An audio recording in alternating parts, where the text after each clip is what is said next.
The gentle hum of the vacuum cleaner wasn't enough to drown out my thoughts as I moved methodically through the hallway of the Diamond Elite Hotel. My shoulders ached from hours of pushing and pulling the heavy machine across plush carpets, making them pristine again for guests who would barely notice. 6 hours into my 10-hour shift, and I was running on nothing but lukewarm coffee and desperation. "Sophia, room 712 needs immediate attention. VIP guest," crackled Mrs. Reynolds' voice through my walkie-talkie, the static making her sound even more irritated than usual. I sighed, wiping sweat from my forehead with the back of my hand. "On my way," I responded, knowing that arguing would only make things worse. I needed this job, needed it desperately enough to swallow whatever pride I had left after 6 months of scrubbing toilets and changing sheets for people who couldn't even remember my name. The 7th floor housed the luxury suites, a world I only entered with a cleaning cart and a uniform that itched at the collar. I pushed my cart toward room 712, fumbling with my master keycard while balancing a stack of fresh towels against my hip. The corridor smelled of expensive cologne and polished wood, so different from the bleach and disinfectant scents that clung to my uniform and followed me home each night. I knocked 3 times, my knuckles rapping against the mahogany door. "Housekeeping," I called out, waiting for the customary silence that meant I could enter. When no response came, I slid the keycard into the slot, watching the light turn green before pushing the door open. The suite was dark, heavy curtains drawn against the afternoon sun, casting the room in shadows that seemed to breathe. Something felt different. The air was thick with tension, like the moment before lightning strikes. I should have noticed the subtle signs. The half-empty whiskey glass on the marble countertop, the laptop open on the dining table, the suit jacket draped over a chair, but exhaustion had dulled my senses. And I wheeled my cart into the suite, flicking on the lights without thinking. That's when I heard it. A sharp intake of breath from the adjoining room, followed by a low murmur of voices that immediately fell silent. My heart leaped into my throat as a man emerged from the bedroom doorway, his silhouette cutting a dark line against the dim lighting behind him. Tall, broad-shouldered, impeccably dressed in a crisp white shirt and dark slacks, he moved with the quiet confidence of someone who owned not just the room, but the entire building, perhaps the entire street. I'm so sorry, sir," I stammered, already backing toward the door, my hands trembling as they gripped the handle of my cart. I didn't realize the room was occupied. His face remained partially in shadow, but I could feel his eyes, dark, assessing, moving over me, taking in my uniform, my face, the tremor in my hands. The silence stretched between us until I thought I might scream just to break it. Then he spoke. His voice surprisingly soft, with an accent I couldn't quite place. Eastern European, maybe, smooth around the edges but with a hardness underneath, like velvet over steel. "Enter and close the door," he said. The words not a request, but a command. My survival instinct screamed at me to run, to push my cart into the hallway and slam the door behind me. But something in his voice froze me in place. A quiet authority that made disobedience seem impossible. I hesitated, one foot still pointed toward the exit. "Sir, I can come back later. Now." The word hung in the air between us, its single syllable somehow filling the entire room. With shaking hands, I pulled my cart fully into the suite and closed the door behind me, the soft click of the latch sounding like a prison cell locking. The man, still half in shadow, nodded once, then turned and walked toward the panoramic windows, drawing back the curtains to reveal the sprawling city below, glittering in the afternoon sun. "Your name," he said, his back to me, hands clasped behind him as he gazed out at the skyline. "Sophia," I answered, my voice smaller than I wanted it to be. "Sophia Reyes." He turned then, and I saw his face clearly for the first time. Handsome wasn't the right word. His features were too sharp, too severe for mere handsomeness. Strong jaw, straight nose, eyes so dark they seemed to absorb light rather than reflect it. But it was his mouth that caught my attention. Full lips pressed into a thin line that suggested he rarely smiled, and when he did, it might be terrifying to witness. "Sophia," he repeated, as if testing how my name felt on his tongue. "Do you know who I am?" I shook my head, even as my mind raced through possibilities. The way the hotel staff had been on edge all morning, the extra security in the lobby, the whispered conversations that stopped when I entered the break room, it all suddenly made sense. "My name is Alexander Volkov." He said it as if I should recognize it, as if the name itself carried weight. When I showed no reaction, something like amusement flickered across his face. "You truly don't know, do you?" Before I could respond, the bathroom door opened, and another man emerged, shorter, bulkier, with a scar that ran from his temple to his jaw. He took one look at me and reached inside his jacket, his movement fluid and practiced. "Mikhail," Volkov said quietly, raising a hand. "It's fine." Ms. Reyes was just leaving. The man, Mikhail, withdrew his empty hand but kept his eyes on me, unblinking, assessing. I felt the blood drain from my face as realization dawned. The subtle bulge under his jacket wasn't a cell phone. "I should go," I whispered, already backing toward my cart. "Not yet." Volkov moved closer, close enough that I could smell his cologne, something expensive and subtle, like cedar and smoke. "You interrupted something important, Sophia. And now I find myself curious." My heart hammered against my ribs. "About what, sir?" "About you."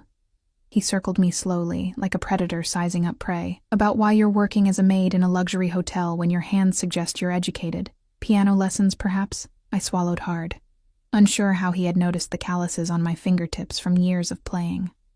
"I need the money," I said simply, honesty spilling out before I could stop it.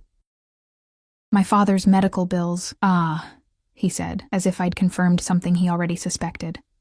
"Family, the most powerful motivator." He stopped in front of me again, close enough that I had to tilt my head up to meet his gaze. "What would you do for your family, Sophia Reyes?" The question hung between us, loaded with implications I didn't want to consider. Before I could answer, a phone rang. Not the standard ringtone, but a classical piece I vaguely recognized. Volkov extracted a sleek black phone from his pocket, glanced at the screen, and answered in a language I didn't understand, his voice dropping to a low murmur. While he spoke, Mikhail moved to stand by the door, effectively blocking my exit. I stood frozen, clutching my cart handle like a lifeline, my mind racing through scenarios, each one worse than the last. Whatever I had walked into was dangerous. I could feel it in the air, in the way these men moved, in the careful way Volkov chose his words, even in a language I couldn't understand. When he ended the call, Volkov turned back to me, his expression unreadable. "It seems we have a problem," he said, sliding the phone back into his pocket. "You've seen something you shouldn't have." I blinked, confused. "I haven't seen anything." "The laptop," he interrupted, gesturing to the open computer on the dining table. "The papers beside it. The men who were here before you entered." Only then did I notice the leather briefcase on the floor beside the table, papers spread out, some with what looked like blueprints or floor plans. My stomach dropped as I realized what this might mean. "I didn't look at anything," I said quickly, panic rising in my throat. "I swear, I just came in to clean." "I believe you," Volkov said, surprising me. "But belief isn't the issue here. Security is." He studied me for a long moment, his dark eyes unreadable. "You have a choice to make, Sophia Reyes. A simple one, really." Mikhail shifted his weight, the floorboard creaking beneath him, and I flinched at the sound. "Work for me," Volkov said, the offer hanging in the air between us like smoke. "Exclusively. Double whatever this hotel pays you, plus expenses." I stared at him, certain I had misheard. "Work? For you? Doing what?" His lips curved into something that wasn't quite a smile. "Exactly what you're doing now, cleaning, maintaining my private residences. The difference is you'll work only for me, and you'll be well compensated for your discretion." The implication was clear. Take the job or face consequences I didn't want to imagine. This wasn't a job offer. It was a beautifully wrapped threat. I have responsibilities here, a contract."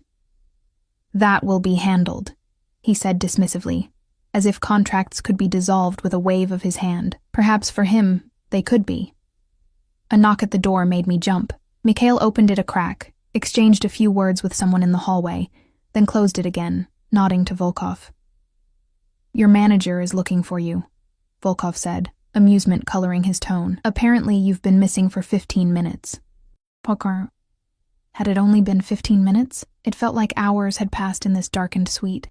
Hours spent balancing on a knife's edge between safety and something I couldn't quite name. Think about my offer, Volkov said, moving toward the door.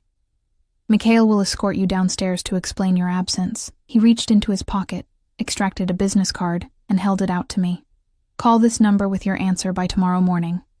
I took the card automatically, my fingers brushing against his. His skin was warm, the contact sending an unexpected shiver down my spine. Fear, I told myself. Just fear. And Sophia, he added, his voice dropping to a near whisper. Choose wisely. As Mikhail led me from the room, I clutched the business card in my palm, the embossed lettering pressing into my skin like a brand. I had entered that suite as Sophia Reyes, maid at the Diamond Elite Hotel. I was leaving as something else entirely. A woman with a dangerous secret, and a choice that wasn't really a choice at all. Outside the door, I took one last glance back. Alexander Volkov stood by the window again, his silhouette dark against the cityscape behind him. For a brief moment, our eyes met, and I saw something in his gaze that made my breath catch, a hunger that had nothing to do with power or business, and everything to do with me. The door closed between us, but I knew with absolute certainty that this was just the beginning. The walk to the service elevator felt like a death march, with Mikhail's hulking presence just inches behind me. His breathing was steady and controlled, a stark contrast to my own shallow gasps. My cleaning cart had been abandoned in Volkov's suite. Another problem to explain later. Ms. Reynolds looking for you, Mikhail said as we stepped into the elevator, his English choppy but understandable. It was the first time he'd spoken directly to me, and his voice was surprisingly gentle, despite his intimidating appearance. I nodded, unable to form words around the lump in my throat. The business card burned in my pocket, a physical reminder of the encounter I'd just survived, if survival was the right word for it. The elevator doors closed, sealing us in the small space together, and I pressed myself against the metal wall, trying to put as much distance between us as possible. Mr. Volkov is good employer, Mikhail said suddenly, his eyes fixed on the descending floor numbers. Better than hotel. I glanced at him, trying to read his scarred face. Was this a threat or genuine advice? I have bills to pay, I said finally. I can't afford to make enemies. The corner of his mouth twitched, almost a smile.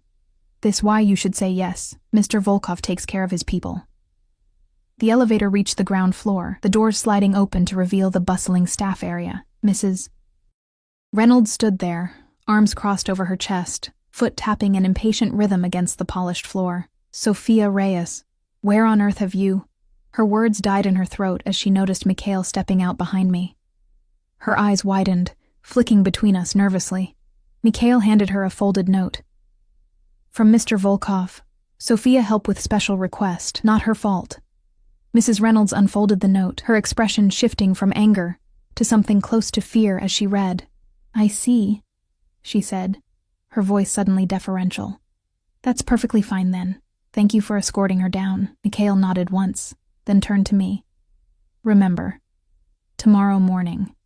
With that, he walked away, his broad shoulders parting the crowd of hotel staff who had gathered to witness my presumed downfall. Well, Mrs. Reynolds said, tucking the note into her pocket, it seems you've caught Mr. Volkov's attention. There was a question in her eyes, but she didn't voice it. I was just cleaning, I said weakly. He needed something. She raised an eyebrow but didn't press further. Your cart is still upstairs. Go retrieve it and finish your shift. Room 7112 is now marked as Do Not Disturb. I nodded, relieved to escape further questioning. As I turned to go, Mrs. Reynolds caught my arm, her fingers digging into my skin. Be careful, Sophia, she whispered. Mr. Volkov isn't just any guest. Who is he? I asked, seizing the opportunity to understand what I'd walked into. She released my arm, glancing around to ensure no one was listening. Someone you don't want to owe anything to, she said simply, then walked away, her heels clicking against the marble floor like a metronome counting down seconds I suddenly felt I didn't have. The rest of my shift passed in a blur. I retrieved my cart from outside Volkov's suite. Someone had moved it into the hallway, and went through the motions of cleaning rooms, changing sheets, and restocking amenities. But my mind remained in that darkened suite, replaying every second of my encounter with Alexander Volkov. By the time I clocked out at 9 p.m., exhaustion had settled deep in my bones.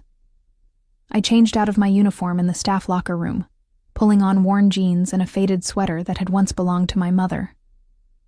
The contrast between my world and Volkov's couldn't have been more stark. The night air was cold against my face as I stepped outside, pulling my thin jacket tighter around my shoulders.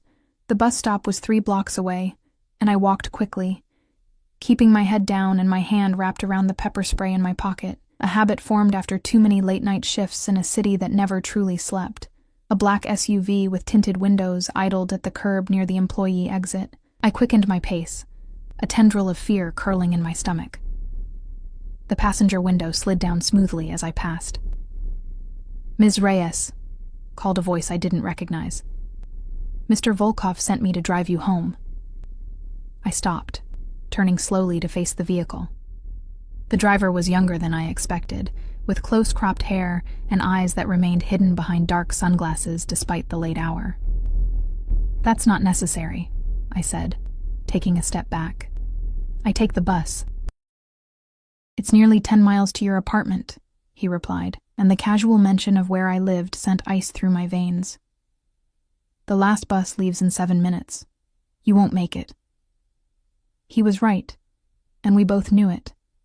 If I missed that bus, it would mean an expensive taxi ride I couldn't afford, or a long walk through neighborhoods that became increasingly dangerous after dark.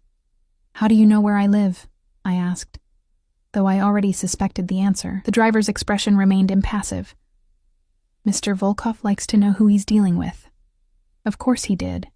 In the few hours since our encounter, he had learned not just my address, but apparently my entire transportation schedule. The message was clear.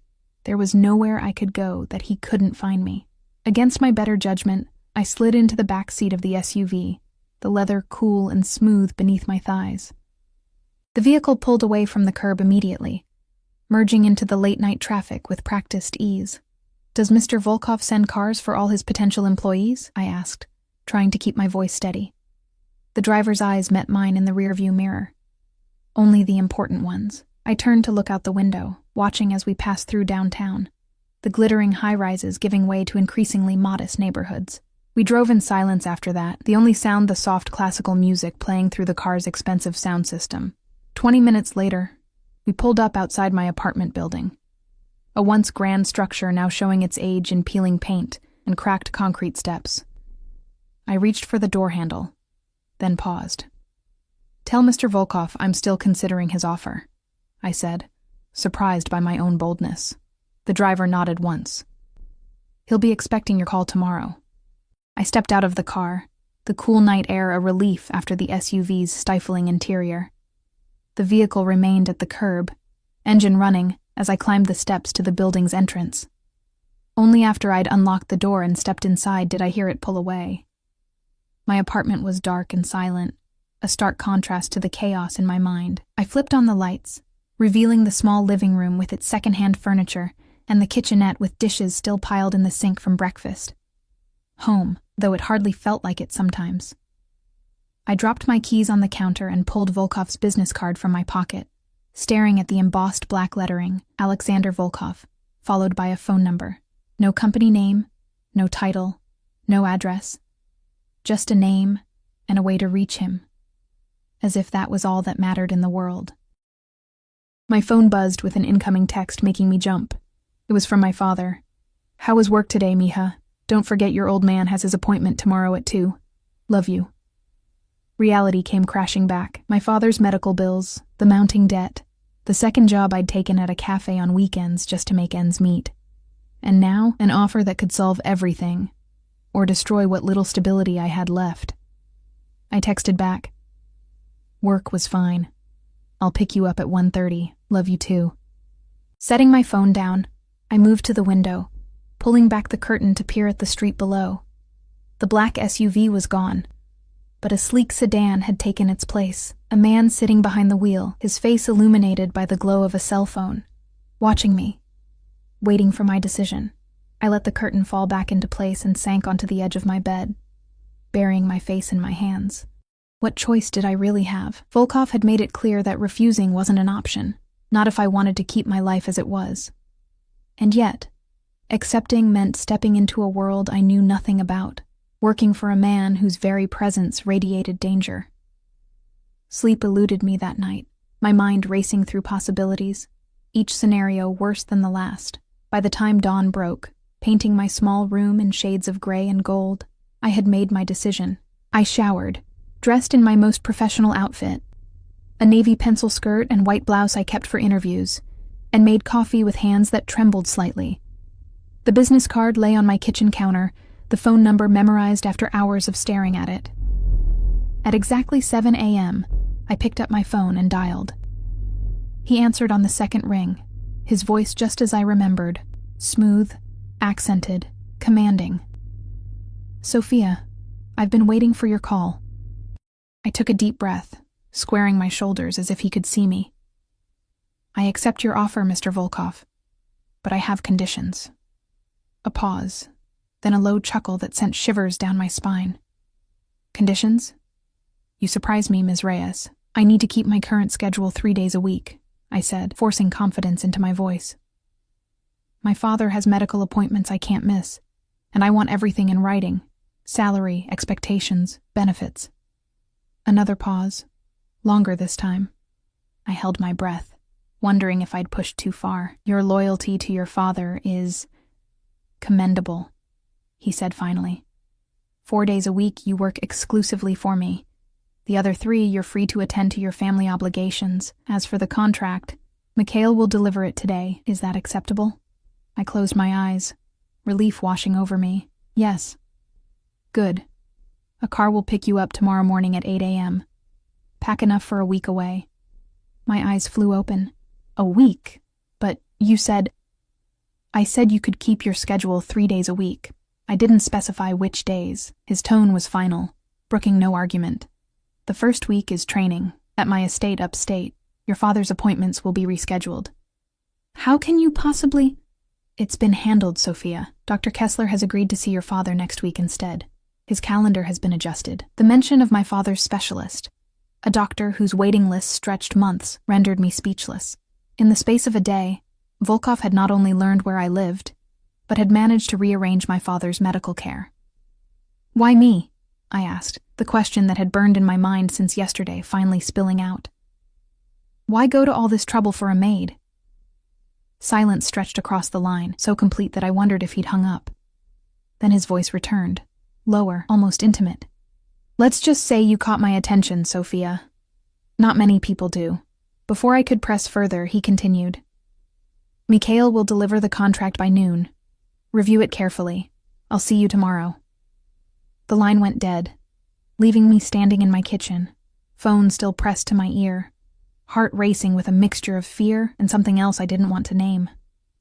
True to his word, Mikhail appeared at my door at exactly noon, a sleek leather portfolio tucked under his arm. I'd spent the morning pacing my apartment, alternating between second-guessing my decision and trying to explain to my father why I'd suddenly taken a new job. "It pays better, Papa," I'd told him over the phone, "and they're offering benefits, health insurance that would cover more of your treatments." "What kind of job changes so quickly?" he'd asked, suspicion coloring his voice. My father might be ill, but his mind remained sharp. "Yesterday you were cleaning hotel rooms." "It's a private position," I said, the half-truth bitter on my tongue. "For a wealthy client who stayed at the hotel. He needs a household manager." The lie came easily, disturbingly so. When Mikhail knocked, I jumped, nearly dropping the mug of cold coffee I'd been clutching for the past hour. I opened the door to find him filling the frame, his scarred face impassive as ever. "Contract," he said simply, holding out the portfolio. I took it, surprised by its weight. "Thank you." He didn't leave, just stood there expectantly. I realized he was waiting to take the signed contract back with him. "I need time to read it," I said, clutching the portfolio to my chest. "Mr. Volkov say you smart woman. Read fast. A hint of a smile touched his lips, gone so quickly I might have imagined it. I hesitated, then stepped back. Would you like to come in? This might take a while. Mikhail entered my small apartment, his bulk making the space seem even smaller. He glanced around, taking in the worn furniture, the family photos on the wall, the medical bills stacked neatly on the coffee table. His expression gave nothing away, but I felt exposed, vulnerable, as if he was cataloging every detail of my life to report back to his employer. Coffee? I offered, desperate to break the awkward silence. He nodded, and I busied myself in the kitchenette, grateful for the distraction. When I returned with a steaming mug, Mikhail had settled onto my sofa, looking incongruously large against the faded cushions. "Thank you," he said, accepting the coffee with surprisingly gentle hands. I noticed a tattoo peeking from beneath his cuff, intricate lines disappearing up his wrist. I sat across from him and opened the portfolio. Inside was a contract, professionally drawn up, outlining the terms of my employment with Alexander Volkov personally. Not a company or organization, just him. The salary made me gasp, 3 times what I currently made, plus housing, transportation, and comprehensive health insurance that would cover not just me but my father as well. My eyes caught on a clause midway through the document. Employee agrees to absolute discretion regarding all matters related to employer's business, personal affairs, associates, and activities, during and after the term of employment. Breach of confidentiality will result in immediate termination and legal consequences. Legal consequences. The words seemed to pulse on the page, their meaning clear despite the formal language. I flipped through the remaining pages, noting clauses about international travel, flexible hours, and a non-disclosure agreement that spanned 5 pages alone. Whatever Volkov was involved in, he was serious about keeping it private. "This is comprehensive," I said finally, looking up to find Mikhail watching me intently. "Mr. Volkov protect his interests," he replied with a shrug. "And his people." "And which am I?" I asked. "An interest or one of his people?" Mikhail's expression softened slightly. "Depends on you." I took a deep breath and signed the contract, my signature looking small and insignificant next to the dense legal text. As I handed the portfolio back to Mikhail, I couldn't shake the feeling that I'd just signed away more than my time. He tucked the portfolio under his arm and stood. "Car comes at 8 tomorrow. Pack light but nice. Mr. Volkov has good guests." "What does that mean?" I asked, following him to the door. Mikhail paused, hand on the doorknob. "Means you not just cleaning anymore." He studied me for a moment, then added, "Be careful, Sophia Reyes. Mr. Volkov sees something in you. Is good, but dangerous too." With that cryptic warning he left, the door closing behind him with a finality that echoed in my chest.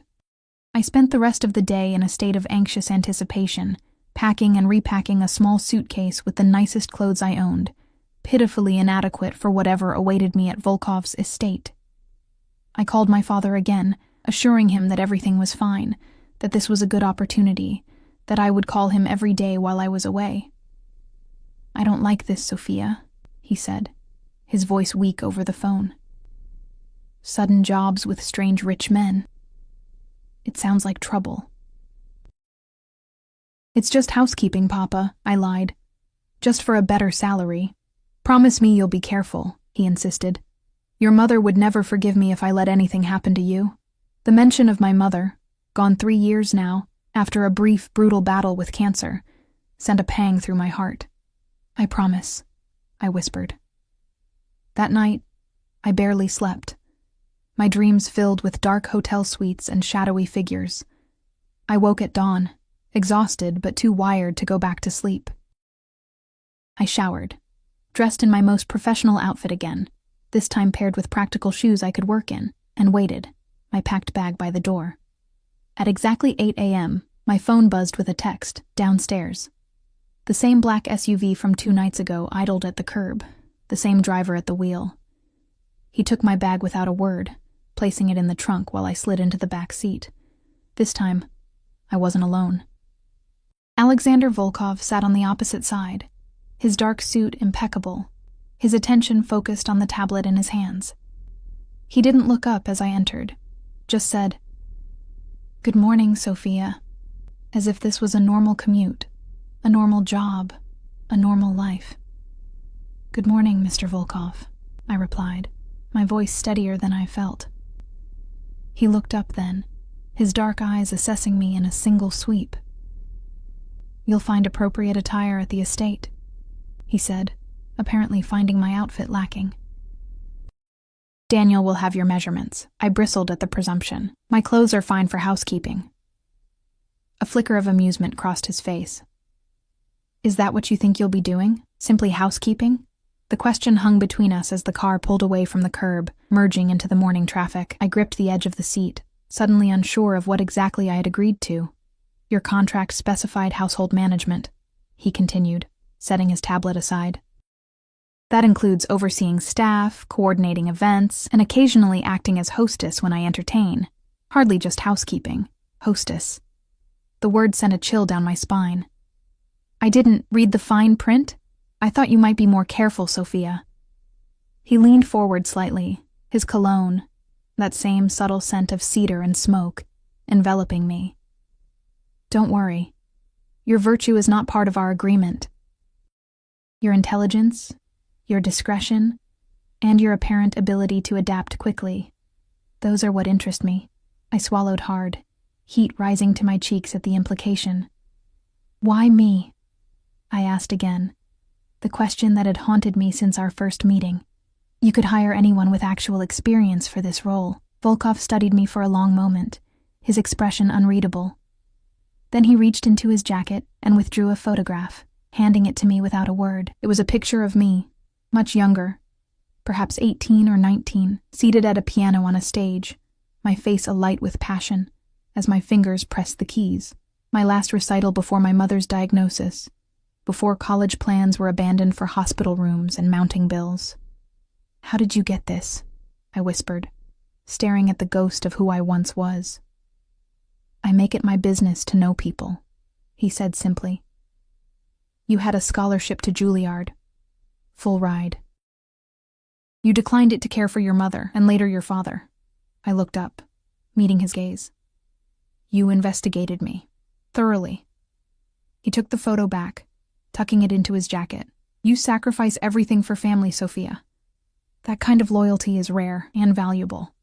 The car had left the city behind, tall buildings giving way to suburbs and then to rolling countryside. We traveled in silence after that, the implications of his words settling over me like a weight. He hadn't chosen me randomly. He had selected me specifically, researched my past, my family, my abandoned dreams. The realization was both terrifying and, in some strange way, flattering. Hours later, the SUV turned off the main highway onto a private road, winding through dense forest before emerging at a massive iron gate. A security guard stepped forward, nodded at the driver, and the gate swung open silently. The estate that came into view stole my breath. Estate was too modest a term for what was essentially a modern castle, a sprawling stone mansion with floor-to-ceiling windows that caught the midday sun, surrounded by manicured gardens, and what looked like several smaller guest houses scattered across the vast property. "Welcome to Volkov Estate," Alexander said, watching my reaction with those dark, assessing eyes. "You're home for the next week, and 3 days a week after that." The SUV pulled up to the main entrance, where a line of staff stood waiting. A butler, several maids, a chef in whites, and a severe-looking woman in a crisp pantsuit. "Mrs. Petrov runs the household," Volkov explained as the driver opened my door. "You'll work directly under her until you learn the routines. After that, you'll report only to me." I stepped out of the car on shaky legs, overwhelmed by the grandeur before me and the impossible task ahead. Playing hostess for a man like Volkov? Overseeing a staff that clearly had more experience than I did? It was madness. As if reading my thoughts, Volkov placed a hand on the small of my back, guiding me forward. "You'll adapt, Sophia," he said, his voice low enough that only I could hear. "People like us always do. People like us." As if we had anything in common beyond the accident of our meeting. "Mrs. Petrov stepped forward, her gray hair pulled back in a tight bun, her expression making it clear she found me lacking. Ms. Reyes, she said with a slight accent similar to Volkov's. We've been expecting you. Behind her, the staff regarded me with varying degrees of curiosity and suspicion. I stood straighter, determined not to show fear, even as my heart raced with uncertainty. Mr. Volkov has guests arriving at 7, Mrs. Petrov continued. You'll observe tonight, assist tomorrow. Come, I'll show you to your quarters.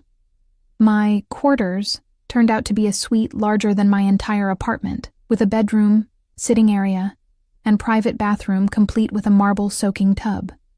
Floor-to-ceiling windows overlooked a secluded garden, autumn leaves creating a tapestry of red and gold against the emerald lawn. This is too much, I said as Mrs. Petrov showed me around. She gave me a look that suggested I was already testing her patience. Mr. Volkov insists his senior staff be accommodated properly. Your wardrobe is here. She opened double doors to reveal a walk-in closet already filled with clothing. Dresses, blouses, slacks, all in my size, the tags still attached. Daniel will see you at 3 for final fittings. I don't understand, I said, fingering the sleeve of a silk blouse that probably cost more than a month's rent. I'm just managing the household. Why do I need all this? Mrs. Petrov's thin lips pressed together. Mr. Volkov entertains important people. Business associates, political figures, celebrities. As his household manager, you represent him. Your appearance matters. She checked her watch. Lunch is at 1 in the staff dining room. I'll send someone to escort you. After that, I'll give you a tour of the property. With that, she left, closing the door behind her with a soft click. I sank onto the edge of the bed, running my hands over the plush duvet. What had I gotten myself into? I unpacked my meager belongings, hanging my clothes in a corner of the massive closet where they looked shabby and out of place next to the designer labels. In the bathroom, I found toiletries arranged in neat rows. Expensive brands I'd only seen in magazines. Everything spoke of wealth, of a world so far removed from my own that it might as well have been another planet. At 1 o'clock precisely, a knock came at my door. A young woman stood there, perhaps a few years younger than me, with honey blonde hair and a friendly smile. Hi, I'm Lily, she said, extending her hand. Mrs. Petrov sent me to show you to lunch. I shook her hand, relieved to see a friendly face. Sophia, thanks for coming to get me. This place is like a maze. You'll get used to it, she said, as we walked down a wide corridor lined with artwork I suspected might be original masterpieces. I've been here 6 months, and I only got lost twice last week. She laughed, the sound bright and genuine. I found myself smiling in response. What do you do here? I asked. I'm one of the housekeepers, she replied. I mainly handle the guest wing and help with events. You're the new household manager, right? Everyone's talking about you. I felt heat rise to my cheeks. What are they saying? Lily glanced at me sideways. Just that it's unusual for Mr. Volkov to hire someone with no experience for such an important position. Usually Mrs. Petrov handles everything. I don't think she's happy about me being here, I admitted. Mrs. Petrov isn't happy about anything, Lily whispered conspiratorially as we descended a grand staircase. But she's been here forever and runs everything like clockwork. Learn from her and you'll be fine. We reached the staff dining room, a surprisingly comfortable space with a long oak table and walls painted a warm yellow. Several staff members were already seated, conversation dying as we entered. Everyone, this is Sophia, the new household manager, Lily announced, guiding me to an empty chair. Nods and murmured greetings followed, some genuinely welcoming, others coolly polite. I recognized the chef from earlier, a middle-aged man with laugh lines around his eyes who introduced himself as Anton. Welcome to the madhouse, he said with a wink. Don't let this lot intimidate you. They're all bark, no bite. Lunch was a simple but delicious affair. Roasted chicken, fresh vegetables, and crusty bread that Anton proudly announced he had baked that morning. The conversation flowed around me, staff discussing preparations for the evening's dinner party. I listened carefully, trying to absorb as much as possible. 8 guests, said a stern-looking woman I learned was the head housekeeper. Mr. Sullivan from the investment firm, Senator and Mrs. Wilson, the Italian ambassador and his wife, Mr. Chen from the tech company, and the Romanovs. "The Romanovs are coming?" Lily asked, her voice dropping to a near whisper. "Both of them?" The head housekeeper nodded grimly. Mr. Volkov specifically requested the blue guest room be prepared for them. Something in their exchange suggested these particular guests were significant, but before I could ask, Mrs. Petrov entered the room, and all conversation ceased immediately. "Sophia, it's time for your tour," she announced. "The rest of you should be at your stations. Guests arrive in less than 6 hours." I followed Mrs. Petrov through the mansion, trying to commit the layout to memory as she pointed out rooms, explained protocols, and rattled off a dizzying array of duties I would eventually be responsible for. The scale of the operation was overwhelming. The main house alone had 22 rooms, including a formal dining room that could seat 30, a ballroom, a library filled with rare books, and Volkov's private wing, which was strictly off-limits. "Mr. Volkov values his privacy above all else," Mrs. Petrov said sharply when I asked about the wing. "You will never enter unless specifically invited." By the time we finished the tour, my head was spinning with information. Mrs. Petrov led me to a small office adjacent to the kitchen, where a computer and stacks of binders awaited. These contain everything you need to know: staff schedules, vendor contacts, guest preferences, security protocols. She tapped the tallest stack. "Memorize them." I stared at the mountain of information in dismay. "All of this?" Her thin smile held no warmth. "Mr. Volkov has inexplicably placed his trust in you, Ms. Reyes. I suggest you don't disappoint him." She checked her watch again. "Daniel is waiting for your fitting. After that, you'll observe tonight's dinner service with me." Daniel turned out to be a rail-thin man, with impeccable taste and nimble fingers that pinned and adjusted clothing with lightning speed. He tutted over me like a disappointed parent. "Such potential, wasted on poor posture," he muttered, circling me as I stood awkwardly in a midnight blue sheath dress. "Shoulders back, chin up. You're representing Alexander Volkov now." After an hour of fittings and impromptu posture lessons, I was released to my suite to prepare for the evening. I showered and dressed in the blue dress Daniel had selected, paired with modest heels that I could actually walk in. The woman who looked back at me from the mirror was a stranger, polished, elegant, a far cry from the hotel maid of just days ago. At precisely 6 o'clock, Mrs. Petrov knocked on my door, giving me a critical once-over before nodding curtly. "Acceptable. Come, the staff is assembling for final instructions." Downstairs, the transformation was complete. The already immaculate house now gleamed with additional polish. Fresh flowers adorned every surface, and staff dressed in formal uniforms stood at attention. Mrs. Petrov ran through the evening's timeline with military precision, assigning tasks and emphasizing the importance of discretion. "Remember, what you see and hear tonight stays within these walls," she concluded, her gaze lingering on me. "Mr. Volkov's guests value their privacy as much as he values his." At 6:45, Alexander Volkov emerged from his private wing, and my breath caught in my throat. He'd been imposing in a business suit, but in formal evening wear, a perfectly tailored tuxedo that emphasized his broad shoulders and lean frame. He was devastating. His dark hair was slicked back, accentuating the sharp angles of his face, and his eyes, when they found mine across the foyer, seemed to burn with some unnamed intensity. He crossed to where I stood slightly apart from the other staff, Mrs. Petrov hovering nearby. "Sophia," he said, his voice a low rumble that seemed to vibrate through me. "The dress suits you." "Thank you, Mr. Volkov," I replied, fighting to keep my voice steady. "Daniel has excellent taste." The corner of his mouth lifted in what might almost be a smile. "Indeed. Tonight you'll observe. Tomorrow you'll participate. Pay attention to the Romanovs in particular. They're important business partners." Before I could ask what kind of business, the sound of vehicles on the gravel driveway signaled the arrival of the first guests.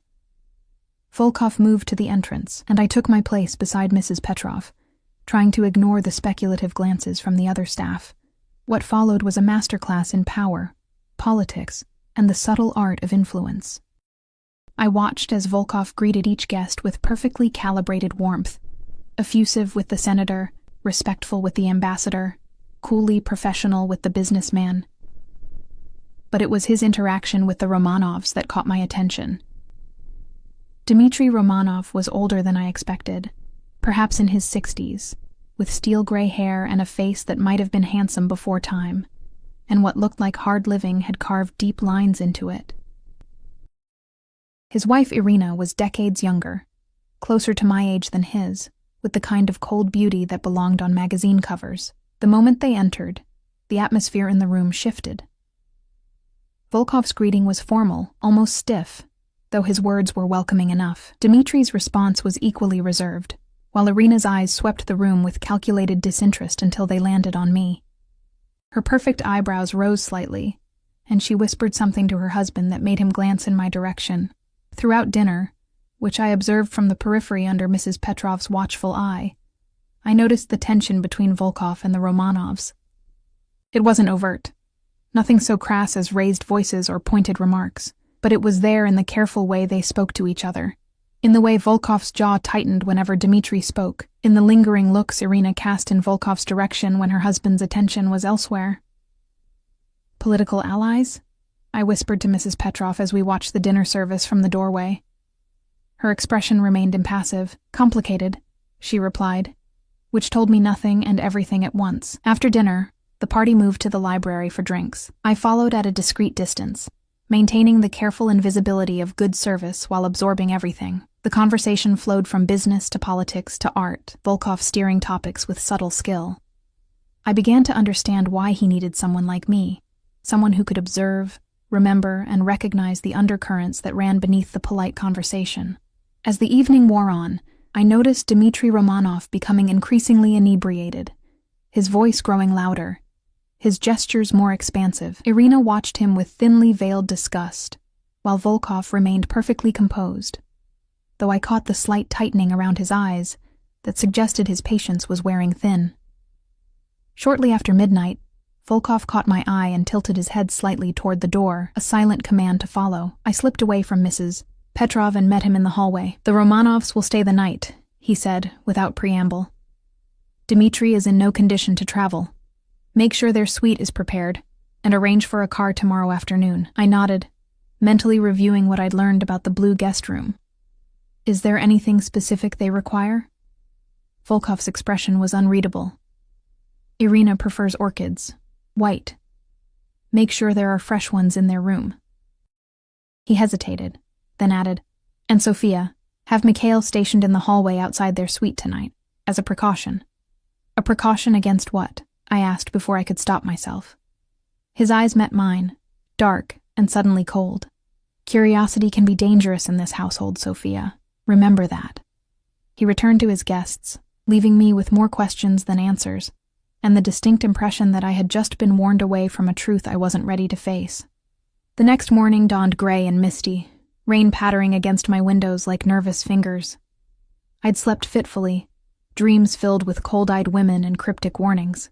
At precisely 6, a soft knock announced the arrival of my wake-up call, a maid bearing a silver tray with coffee and a note written in a bold, slashing hand. "Breakfast in my study, 7 a.m., AV." I dressed carefully in one of the outfits Daniel had selected, a charcoal pencil skirt and cream silk blouse that felt like wearing liquid against my skin. As I made my way through the quiet mansion, I noticed Mikhail standing outside the blue guest room, his posture alert despite having been there all night. He nodded once as I passed, a gesture that felt almost like respect. Volkov's study was located at the far end of his private wing, a space I'd been expressly forbidden to enter without invitation. I hesitated at the threshold, suddenly aware that crossing it would represent another boundary blurred, another step deeper into whatever web Alexander Volkov was weaving around me. I knocked softly. "Enter," came his voice from within. The study was everything I expected and nothing I imagined. Walls lined with books in multiple languages, a massive desk of polished walnut, windows overlooking the mist-shrouded gardens. What surprised me was its warmth, the lived-in feeling of a space that was actually used rather than merely showcased. Volkov sat behind the desk, already immaculately dressed in a charcoal suit despite the early hour. He motioned to a chair across from him where a breakfast spread waited, pastries, fruit, more coffee. "Did you sleep well?" he asked, closing the laptop before him. "Well enough," I replied, taking the seat he indicated. "The Romanovs?" "Still asleep." He studied me over the rim of his coffee cup. "What did you observe last night, Sophia?" I hesitated, selecting a strawberry to buy time. The guests seemed to be a mix of business and political connections. The senator is clearly hoping for your support, financial or otherwise. Mr. Sullivan and Mr. Chen appeared to be discussing some kind of merger or acquisition. Volkov nodded, his expression giving nothing away. "And the Romanovs?" I met his gaze steadily. "There's history there. Not entirely pleasant. Dmitri resents you for something, while his wife—" I trailed off, unsure how to delicately phrase my observation. "While his wife?" Volkov prompted, a dangerous edge to his voice. "Seems to have personal interest in you," I finished, "one I suspect her husband is aware of and doesn't appreciate." Volkov's expression remained neutral, but something flickered in his eyes. Approval, perhaps. "Very good. What else?" "You're cultivating political influence, building a coalition of some kind. The dinner wasn't just social, it was strategic." I took a sip of coffee, finding courage in the bitter warmth. "What I don't understand is why you need me to see it." He leaned back in his chair, regarding me thoughtfully. "People underestimate the value of careful observation, Sophia. The ability to read a room, to see beneath the surface of polite conversation. It's a rare skill." He gestured to the mansion around us. "I have staff to clean, to cook, to manage schedules. What I need is someone who sees what I see. Someone loyal." "To help you with your business," I said carefully. His smile was sharp. "My business is complicated." "Illegal?" The word hung between us, dangerous and electric. "Not everything I do falls neatly into categories of legal and illegal." He rose, moving to the window with predatory grace. "The world isn't black and white, Sophia. There are shades of gray where the real power lies." I set down my coffee cup. "Why me?" I asked, for what felt like the 100th time. "You have all this. Power, influence, wealth. Why pull a hotel maid into your world?" He turned to face me, backlit by the misty morning light. "Because you walked into my suite when no one else would have dared. Because you stood your ground when most would have crumbled. Because despite everything life has thrown at you, your mother's death, your father's illness, the dreams you abandoned, you've survived. Adapted." His eyes locked with mine. "People like us recognize each other, Sophia." Before I could respond, a sharp knock came at the door, and Mikhail entered without waiting for permission. A breach of protocol that immediately set my nerves on edge. "They're gone," he said without preamble. Volkov's expression hardened. "What do you mean, gone?" "The Romanovs. Left before dawn. Took something from your office." Volkov moved with startling speed, crossing to a painting on the far wall. He swung it aside, revealing a small safe. His fingers flew over the keypad, and the door swung open. Whatever he expected to find was missing, judging by the curse that escaped him. A harsh sound in a language I didn't understand but recognized as profoundly vulgar. "The flash drive," he said, voice dangerously soft. "Find them. Now." Mikhail nodded once and left, already pulling a phone from his pocket. Volkov turned to me, his face transformed by cold fury. "It seems your observation about the Romanovs was more accurate than you knew."